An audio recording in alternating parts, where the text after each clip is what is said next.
네, 안녕하셨습니까? 지난 시간에 이어서 오늘도 1909년 대한문전 완정본의 문법 체계에 대해서 말씀을 드려볼 텐데요. 지난 시간에 저는 그 대한문전이 참조하였을 것으로 지적이 되어 있던 그 일본어 문법서들과 그리고 그 이후 그 이전 이후의 시기를 확장해서 살펴보아야 할 필요가 있다라는 언급을 드렸었습니다.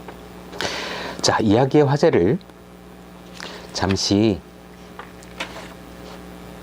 일본 쪽으로 돌려보면 근현대 일본어 문법 체계의 확립과 이에 대한 필요성은 우리나라도 마찬가지였지만 일본 역시 언문일치의 절실함에서 기인하였다라고 할 수 있죠.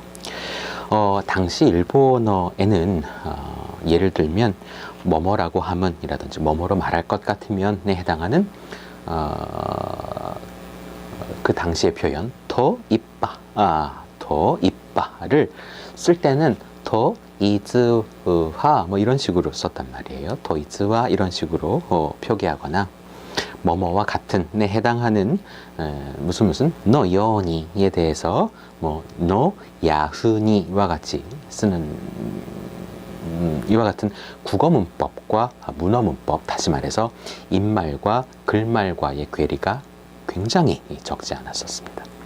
이것은 일본이 당시의 서양 열강을 본으로 삼아서 본으로 삼아서 근현대 국가체계의 기틀을 잡아가는 데 있어서도 굉장히 많은 방해 요인이 되었죠. 높은 문맹률이 그 직접적인 문제였습니다.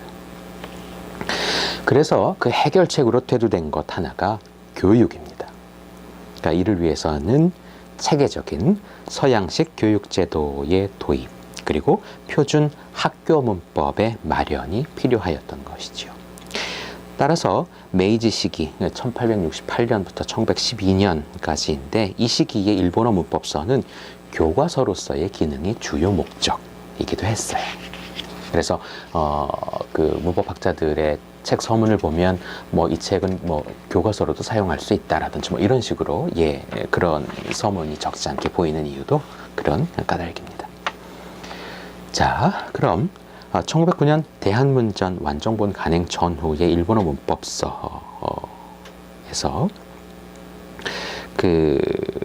잠시 살펴보면 자, 그 전까지의 일본어 문법서를 말씀을 드릴게요. 일단 총 13가지 정도의 주요 문법서를 들 수가 있습니다. 먼저 그 1871년에 대외어학 수인초를 말씀드렸었죠. 그리고 1878년에 황국 문전 초학 쿠로카와 마요리라는 사람이 쓴 것인데 황국 문전 초학이라든지 1874년에 소학 일본 문전, 그 다음에 1876년 일본 문전, 또 일본 소문전, 기요시였죠. 그리고 또 1877년에 일본 소문전이 또 나와요.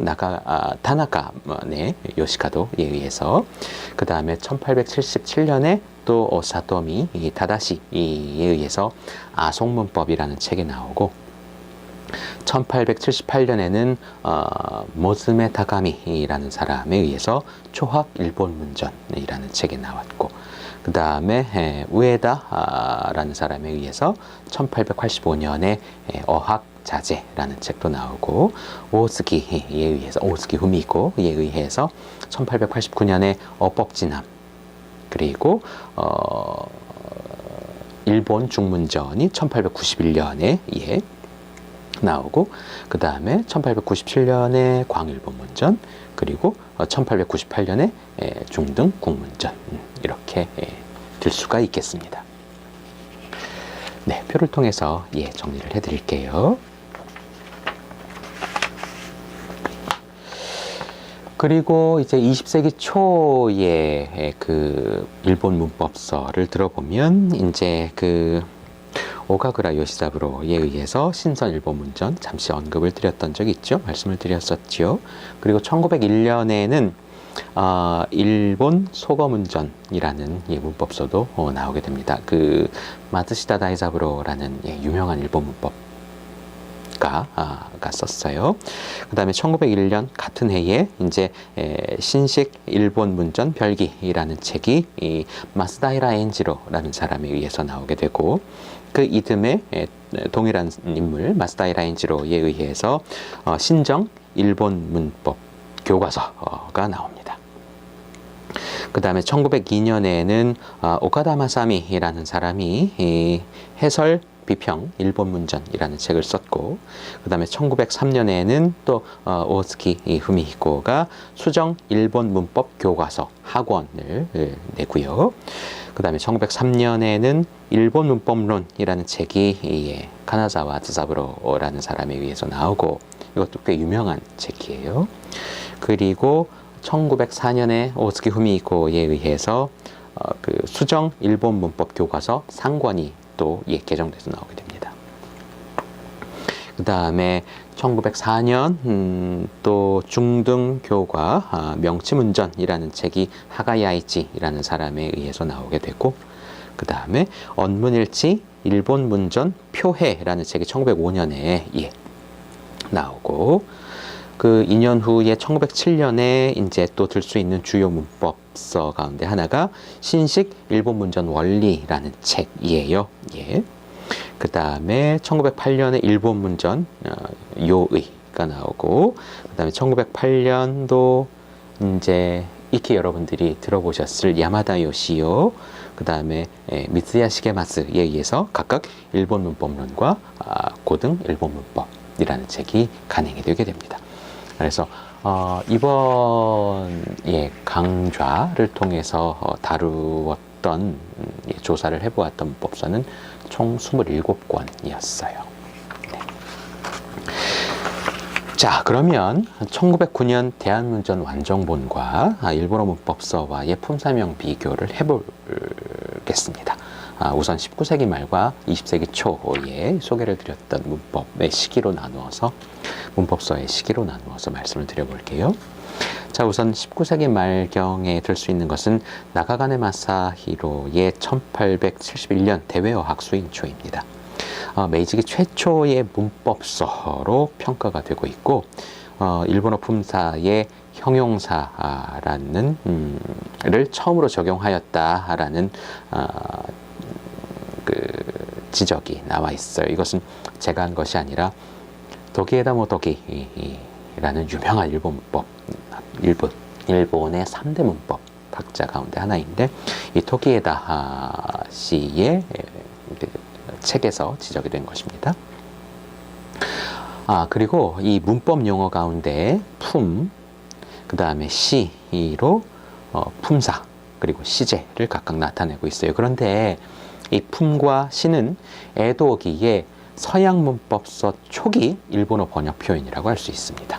그러니까 마에마 교사크의 한어통, 다카시도르의 한어문전, 야쿠시지로의 문법 주석 한어연구법 등과 같은 대한문전 완정본과 시기를 같이 해서 간행된 일본인이 쓴 한국어 문법서에서 한국어 문법의 항목이라든지 요소를 설명할 때 이 품과 시라는 용어가 그대로 사용이 되고 있어요. 그러니까 그 지금 말씀드렸던 마에마 교사크의 한어통하고 다카시도르의 한어문전, 그리고 야쿠시지로의 문법 주석 한어연구법은 대한문전과 같은 해인 1909년에 나오긴 합니다만, 대한문전 완정본 간행은 1909년 2월이었고 각각 한어통, 한어문전, 문법 주석 한어연구법은 5월, 6월, 10월 이렇게 1909년 이렇게 5월, 6월, 10월 이런 식으로 좀 이렇게 조금 늦어요. 자, 네. 어찌되었든 간에 그 품과 시라는 용어로서 품사와 시제라는 것을 표현을 한 것, 그리고 이 품과 시는 일본 에도기 당시에 서양 문법서의 어떤 일본 번역 표현이었다라는 점과 연관지어 볼 때에 한국어 문법서의 일본제 한자어 개념어와 그 사용처를 확인할 수 있는 자료가 시기적으로 적어도 1870년대까지 거슬러 올라갈 수 있겠구나라는 것에 어떤 의의가 있지 않을까 합니다. 자, 그리고 이 조사를 테니오하와 같이 표현을 하는데, 이 테니오하가 일반적으로 알려진 오쓰기 후미히코의 용어가 아니었다는 점을 알 수 있습니다. 그러니까 테니오하라는 것을 한번 검색을 해보시면 주로 이제 오쓰기 후미히코의 문법 용어로 이렇게 나오는 경우가 많아요. 검색이라든지 어떤 참고문헌 연구서를 보시면 이런 경우가 적지 않은데, 적어도 이제 이 대외어학 수인초 1871년에 간행된 대외어학 수인초에 이 테니오하라는 표현이 있었다라는 것, 일반적으로 알려진 오쓰기 후미히코의 용어가 아니었다라는 것이죠. 오쓰기 후미히코보다 훨씬 앞서서 사용이 되었다라는 것을 알 수가 있겠습니다. 자, 그리고 황공문전 초학, 그다음에 일본 중문전도 같이 말씀을 드려야 될 것 같은데, 이 황공문전 초학은 1873년에 간행이 되었고, 보시면 명사, 수량사, 대명사, 형용사, 동사, 조사, 부사, 접속사, 그 다음에 차탄사, 감탄사를 차탄사라고 했어요. 차탄사의 구품사 체계인 가운데 대한문전 완정본과는 명사, 대명사, 형용사, 동사, 접속사의 5가지 개별품 사명이 일치하고 있었습니다. 자, 그리고 일본 중문전 1891년도에 간행된 것을 보면 동사, 형용사, 명사, 대명사, 부사, 접속사, 감동사, 관계사, 보조사, 그 다음에 부가사의 식품사 체계였죠. 이 중에서 동사, 형용사, 명사, 대명사, 접속사, 감동사의 사명이 동일하게 나타납니다. 대한문전 완정본과. 자, 그러면 이제 이와 같은 19세기 말에 일본 문법서의 품사들의 어떤 체계라든지 이런 것들을 보면 어떤 때는 팔품사였다가 또 어떤 때는 구품사였다가 또 어떤 때는 십품사였다가 막 이래요. 그 체계가 다양하게 분류되고 있고, 그와 같은 어떤 문법적인 품사분류의 시도가 이루어졌다라는 것을 짐작할 수 있는 것이지요. 이러한 경향은 애독이 서양인, 주로 이제 선교사 분들이었는데, 서양인 등이 중심으로 이제 일본어에 대한 언어적인 체계화 기반을 다지면서 이제 내국인, 그러니까 일본인이 이것을 참고하고 비판하고 수용을 하면서 이제 자국어의 일본어의 문법 체계를 확립해 가려고 했던 과도기적인 양상이 대변되고 있는 모습이라고 할 수도 있을 것 같습니다. 자, 그럼 다음 시간에는 20세기 초의 일본 문법서와 대한문전 1909년 완정본에 나타난 품사명에 대해서 한번 살펴보도록 하겠습니다. 감사합니다.